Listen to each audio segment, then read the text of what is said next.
बार जब बात? 2-3 बार मिले थे। काम के वास्ते गए थे हम। कामाचा माणूस। तो ये वही कह रहे हैं कि जिस तरीके से उनका जो कनेक्ट था, जैसे ही हम लगातार ये बता रहे हैं कि बारामती के जो लोग हैं उनसे बहुत ज़्यादा ज़बरदस्त ताल्लुकात थे उनके, और एक अर्ली मॉर्निंग गेटर थे, यानी कि वो सुबह 5-6 बजे जल्दी उठ जाते थे, लोगों को मिलते थे, अपने घर के जो दरवाजे हैं वो सभी के लिए खुले रहते थे, और ख़ास करके जो बारामती के लोग हैं उनके लिए उन्होंने बहुत कुछ किया है। पश्चिम महाराष्ट्र के नेता है, बहुत ही डिसिप्लिन नेता थे अजीत दादा, हंसमुख स्वभाव के, एक व्यंग वगैरह भी बहुत अच्छा वो कर लेते थे, उनके जो चुटकुले थे, एक स्ट्रॉन्ग स्टेटमेंट था वो काफ़ी ज़्यादा उसके लिए भी मशहूर है।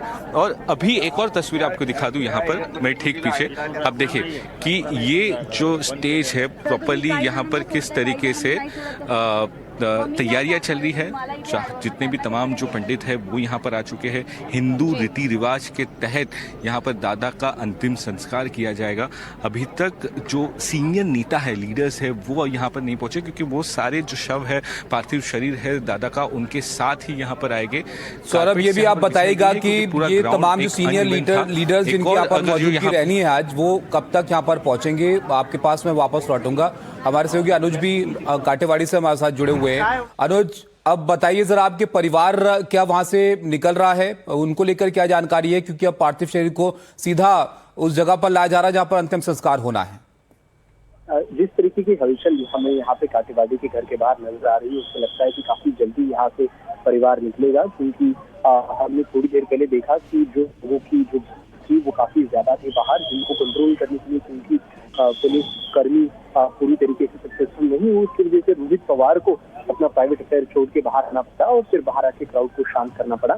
पर जैसे ही जैसे मैंने कहा कि ये पूरा कार्यक्रम खत्म होने के नजदीक आ गया है, पर फिर भी आप आपकी स्क्रीन में काफी क्लियरली देख सकते हैं कि लोगों का जो जलसा है वो यहाँ आने का बिल्कुल थमने का नाम ही नहीं दे रहा है, क्योंकि काफी भारी संख्या में अभी भी यहाँ पे आ रहे हैं। इनफैक्ट थोड़ी सी देर पहले महाराष्ट्र डीजीपी सदानंद साथी यहाँ पे आ गए थे, तो काफी भारी संख्या में, चाहे वो सीआईए हो या फिर लोकल्स हो, काटेगांव के यहाँ के स्थानीय लोग हो या फिर महाराष्ट्र के अलग अलग हिस्सों से जो लोग यहाँ पे आए हुए हैं, वो सारे लोग यहाँ आ रहे हैं। अभी ये देखना इम्पोर्टेंट रहेगा कि जैसे सौरभ बता रहे थे, एक तरफ विद्या प्रतिष्ठान का जो ग्राउंड है वहाँ पे पूरी तरीके से हमने देखा कि कैसे प्रिपरेशन हो गई है, बट यहाँ पे अगर हम व्हीकल्स की सिचुएशन देखें और अगर एक ओवरऑल एक पुलिस की सिक्योरिटी का अगर हम एक अनुमान है, तो उससे पता चलता है कि काफी जल्द यहाँ से मूवमेंट शुरू हो जानी चाहिए, जिसके बाद जो शव है वो यहाँ से सीधा बारामती की तरफ जाएगा और फिर वहाँ। ठीक है अनुज, लौटूंगी आपके पास में। एक बार तस्वीरें दिखा दें अपने दर्शकों को। जो सिलसिला है लगातार, चाहे आम जनता की तो तस्वीर आप देख रहे हैं, लेकिन जो परिवार के लोग हैं वो भी अब पहुंचना शुरू हो गए हैं। और जैसे कि हमारे सहयोगी बता रहे हैं कि कुछ ही देर में, क्योंकि हलचल वहां पे दिखनी शुरू हो गई है और माना जा रहा है कि जल्द ही जो अंतिम संस्कार है वो भी किया जा सकता है, क्योंकि भीड़ इतनी ज्यादा जुट गई है। और परिवार के लोग भी लोगों से यही अपील कर रहे हैं कि वो इस दौरान शांति बनाए रखे, ताकि जो भी पूरा प्रोसेस है अंतिम संस्कार का वो अच्छे से हो सके। अब हमारे साथ लगातार सहयोगी बने हुए हैं। सौरभ, आपके पास आना चाहेंगे, जिस तरीके से जनता से आप बात कर रहे हैं, एक भावुकता और दुखी है हर किसी का मन, चाहे हर वर्ग के लोग हमें वहां पर दिख रहे हैं। आपने जैसे बताया कि महिलाएं हैं, पुरुष है और कम एज के लोग भी हमें वहां पर दिख रहे हैं, तो एक कनेक्शन तो जनता के साथ था ही अजीत पवार का। लेकिन अगर दूसरी तरफ देखा जाए, कल जैसे ही आम से लेकर खास लोगों तक भी ये खबर पहुंची, तो वो भी अपने आप को भावुक होने से नहीं रोक पाए, चाहे वो विपक्षी पार्टी के लोग ही क्यों ना थे। तो ये दिखाता है कि अजीत पवार का जो विपक्षी पार्टियां थी, दूसरी पार्टियां थी, उनके साथ भी एक स्ट्रॉन्ग बॉन्ड था।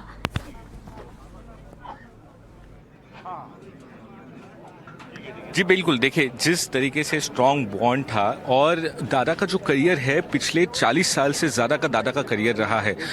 वो 91 में यहाँ से एमपी भी चुने गए थे, लेकिन शरद पवार के लिए उन्होंने उस सीट को, उस जगह को छोड़ दिया था।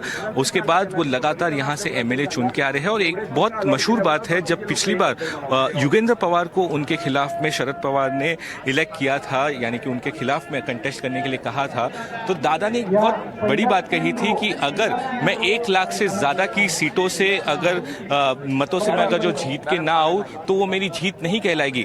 और दादा एग्जैक्ट 1 लाख से ज़्यादा की मार्जिन से योगेंद्र पवार से जीते थे। तो ये होल्ड है, ये वर्चस्व है अजीत दादा का बारामती में। अब देखिए कि जो लोग मौजूद है वो यहाँ पर किस तरीके से नीचे ही बैठ चुके हैं और धीरे धीरे जिस तरीके से मैंने आपको बताया कि लोग यहाँ पर जुटना शुरू हो चुके हैं।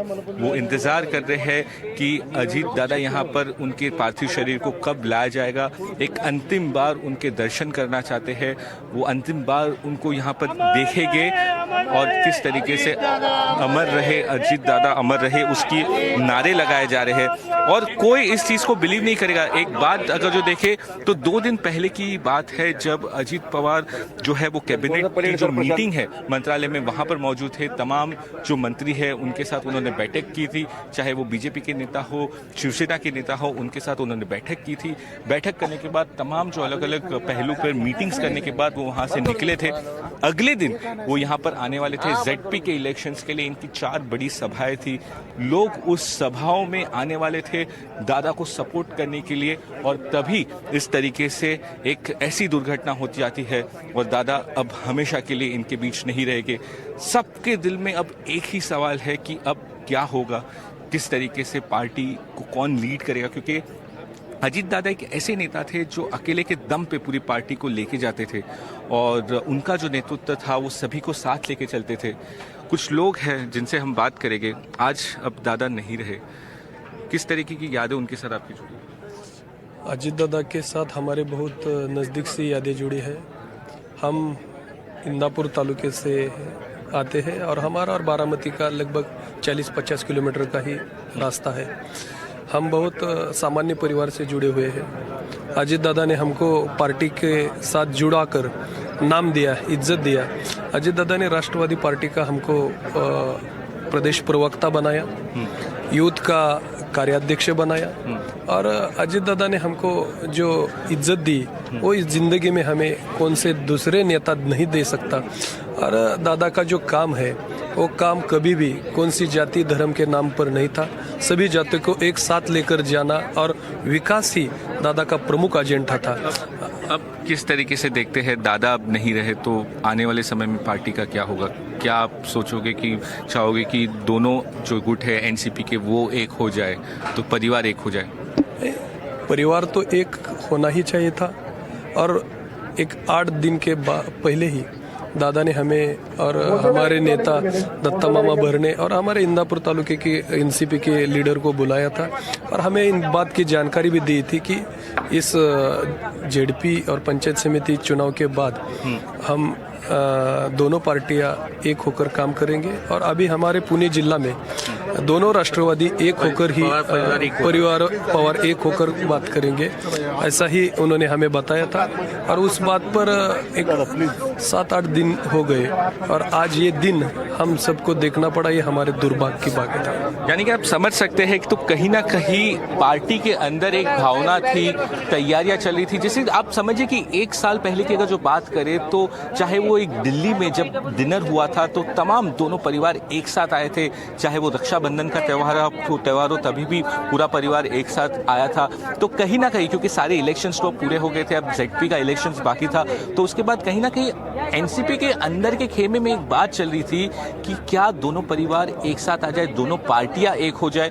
तो ये पहल लगातार चल रही थी। एक बार फिर से यहाँ की आपको तस्वीरें दिखाई कि किस तरीके से जो कार्यकर्ता और जो लोग मौजूद है वो अब यहाँ पर बैठ चुके हैं। अभी भी जो जितने भी पंडित हैं वो पूरी तैयारियां कर रहे हैं, किस तरीके से अंतिम संस्कार किया जाएगा। पूरे जो हिंदू रीति रिवाज के तहत यहाँ पर अजीत दादा का जो अंतिम संस्कार है वो यहाँ पर किया जाएगा।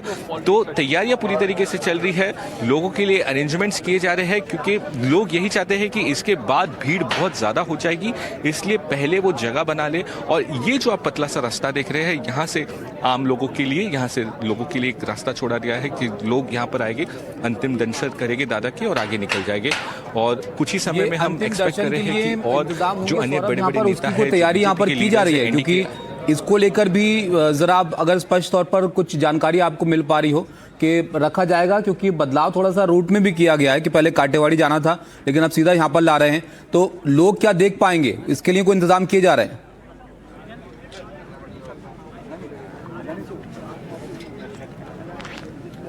जी देखिए, काटेवाड़ी में जो तैयारियां की गई थी वो इसलिए की गई थी कि जो परिवार के जो खास लोग हैं और एकदम ही बेहद जो परिवार के करीबी लोग हैं उनको ही वहां पर रखा जाए और वो वहां पर अंतिम दर्शन कर सके। दूसरी अगर जो बात करूं तो काटेवाड़ी से ही दादा आते हैं, उनका जन्म ही वहां पर हुआ है, बहुत सारी यादें वहां से जुड़ी हुई। आप देखें कि ये जो ग्राउंड की तस्वीरें हैं, वो जो मेन एंट्रेंस है वहां से धीरे धीरे अब लोगों का आना शुरू हो जाएगा और ये पूरा जो ग्राउंड है वहां पर ऐसी तैयारियां की गई है कि लोग यहां पर आ सके, बैठ सके, ऐसी तैयारियां की जा रही है। लगभग 10 किलोमीटर का सफर है और पूरे रास्ते में अगर जो मैं आपको बात करूं कि लोग अभी से जुटना शुरू हो चुके हैं और कुछ लोगों से भी हम बातचीत करने की कोशिश करें कि किस तरीके से दादा के साथ। कहाँ से आए हैं आप लोग? सर हम लोग आए हैं रोहा, रायगढ़ से आए हैं। रायगढ़ से आए हैं। दादा के साथ कैसी यादें जुड़ी है? दादा तो महाराष्ट्र के कोहिनूर रह रहे हैं। जब ये बात हो गई कि दादा का आपातकालीन निधन हुआ तो हम सा हार्ड, तो फिर भी नहीं ऐसा लग रहा था कि दादा अभी हमारे साथ नहीं है। लेकिन टीवी न्यूज़ पे बात देखा हम लोग तो यकीन हो गया कि दादा अभी अपने साथ नहीं है। आप कहाँ से आए? हम दौड़ से, हमारा सपना ही रह गया, दादा से हम मिले नहीं। सपना ही रह गया? हाँ सपना ही रह गया हमारा। आखिरी बार देखने आए दादा को? आखिरी बार देखने के लिए आए हम दादा को। ठीक। तो आप देख सकते हैं जो लोग हैं वो धीरे धीरे जुटना। कहाँ से आए हैं आप लोग? पूना से आए हैं, इदनापुर से आए हैं, अलग अलग जगह से, रायगढ़ से लोग आए हुए हैं। पुलिसकर्मी भी अगर जो मैं आपको बताऊं कि आप देखें कि ये तमाम जो पुलिस ऑफिशियल्स इस ग्राउंड पर मौजूद रहेंगे, अलग अलग डिस्ट्रिक्ट से मंगाए गए हैं। ये विद्या प्रतिष्ठान का जो पूरा का पूरा ग्राउंड है उसे भी एक तरीके से कॉर्डन ऑफ किया गया है क्योंकि लोग कहीं से भी ना आ जाए, एक प्रॉपर सिस्टम को फॉलो किया जाए। जैसा कि मैंने आपको बताया कि वो जो मेटल डिटेक्टर्स वहां पर आपको दिख रहे हैं, लोग वहां से एंट्री करें, वहां से एंट्री करके फिर दादा के अंतिम दर्शन करके और फिर वहां से उस तरीके से एग्जिट कर जाए। जो ज्यादा क्लोज नहीं जा पाएगा उनके लिए जो क्या गृह मंत्री और मुख्यमंत्री वहां पर पहुंच गए हैं? जी इस जगह पे इस वक्त नहीं पहुंचे हैं। वे कल आए थे अस्पताल में, वो वहां पर अंतिम दर्शन करने के लिए जो जहां पे दादा के पार्थिव शरीर को रखा गया था वहां पर वो जरूर गए थे, परिवार वालों को वो मिले थे, लेकिन वो उसके बाद वहां से निकल के गवर्नर के साथ आए थे। जो हमें बताया जा रहा है कि कुछ ही समय बाद वो यहाँ पर मौजूद होंगे और जो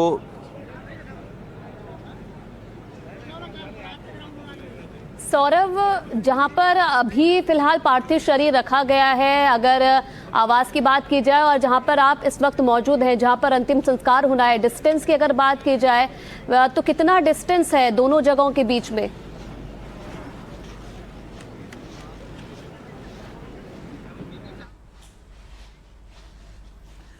तो तस्वीरें भी आप देखिए, तैयारी पूरी हो चुकी है और वो गाड़ी जिसमें शायद पार्थिव जो शरीर है उसे विद्या प्रतिष्ठान लेकर जाया जाएगा, जिस वाहन से उसे भी तैयार कर दिया गया है और हलचल जैसी तेज हो गई है और माना जा रहा है कि जो खास लोग अंतिम संस्कार में अंतिम दर्शन के लिए पहुंचने वाले हैं वो भी कुछ ही देर में वहां पर पहुंचेंगे।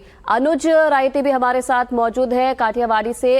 अनुज, वहां पर क्या हलचल देखी जा रही है? कुछ अपडेट वहां से मिल रहा है? कितनी देर में जो पार्थिव शरीर है वो वहां से निकलेगा विद्या प्रतिष्ठान के लिए?